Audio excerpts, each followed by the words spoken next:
In a message to mark the fifth anniversary of the historic referendum vote to quit the EU, the Prime Minister hails the momentous decision to take back control of our destiny.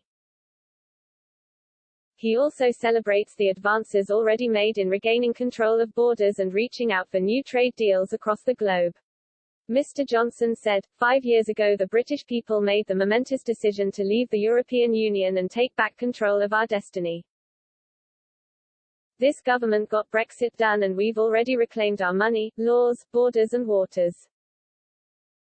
We've installed a new points-based system for immigration, delivered the fastest vaccine rollout anywhere in Europe, negotiated trade deals with the EU and 68 other countries, including our first post-Brexit free trade agreement with Australia, and we've just begun negotiations to join the £9 trillion Pacific trade area.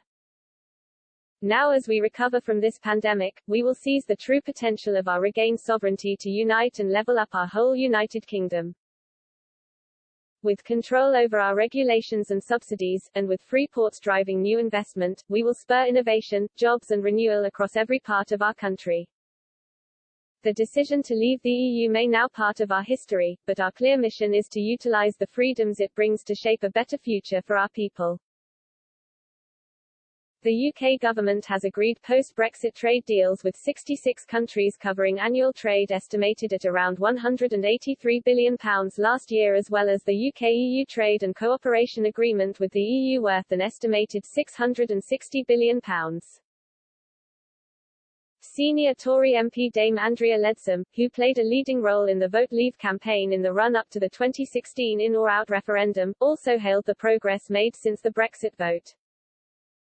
She told the Daily Express, 5 years on, all the promise of Brexit still holds. The endless political squabbling set us back for a bit, then COVID stopped the world in its tracks. But the UK's future as a free trading, independent nation is so clear. I am totally optimistic about our plans to promote jobs, growth and exports and to be a force for good in the world. Analysis of recent opinion polls by the elections expert Sir John Curtis yesterday showed voters are still split over the decision to quit the European bloc. Delta poll surveys suggested the electorate would divide 50-50 over whether to remain or leave in a referendum if UK was still in the EU today. But separate Kantar polls asking voters if they wanted to stay out or rejoin the EU found 54% wanted the UK to stay out of the bloc while 46% wanted to rejoin. Professor Sir John, Professor of Politics at the University of Strathclyde, told a briefing hosted by the UK and a Changing Europe think tank, Britain is still significantly divided over the merits of Brexit.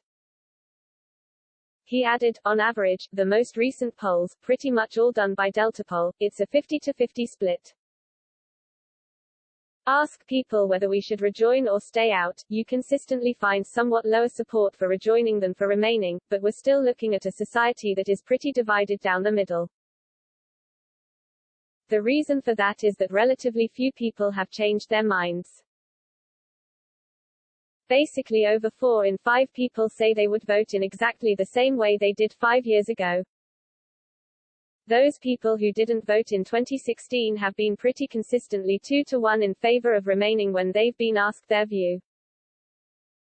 Pointing towards the Kantar polls, Sir John said, some but by no means the bulk of Remain voters do say, we're out, I prefer we were not out but I'm not sure I'd vote to rejoin. We're still divided.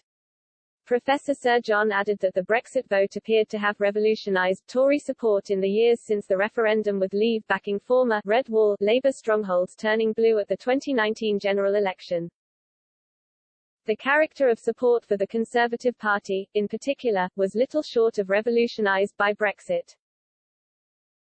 Whereas in 2015 it was getting the support of 45% of those who wanted to leave, by 2019 it was 73%, Professor Sir John said. Labour is not showing any evidence of being able to particularly recover amongst Leave voters. And the Liberal Democrats have basically lost all the gains they made amongst Remain voters in 2019. Brexit had also fueled a rise in support for independence in Scotland, Professor Sir John added. Prior to the 2016 referendum, there was no relationship between people's attitudes towards independence and their attitudes towards the EU. Once Brexit was voted for, that began to change. Support for independence is now much higher amongst those who are Europhiles as opposed to those who are Eurosceptics. All of the increased support for independence occurred among Remain voters. By the time of the 2019 general election of 55% support among Remain voters and 30% among Leave voters, that legacy is still with us now. Whatever the Prime Minister's preference, the pursuit of Brexit has changed the character of support for independence, he said. Brexit-backing Tory MP Andrew Bridgen was last night surprised by the suggestion that only 54% of voters did not want to rejoin the EU. Now being an independent sovereign nation, I don't believe the British public would ever give up that sovereignty again. We've seen with the COVID vaccine rollout the advantages of being independent and able to be nimble and not enmeshed in the sclerotic bureaucracy of the EU, he said.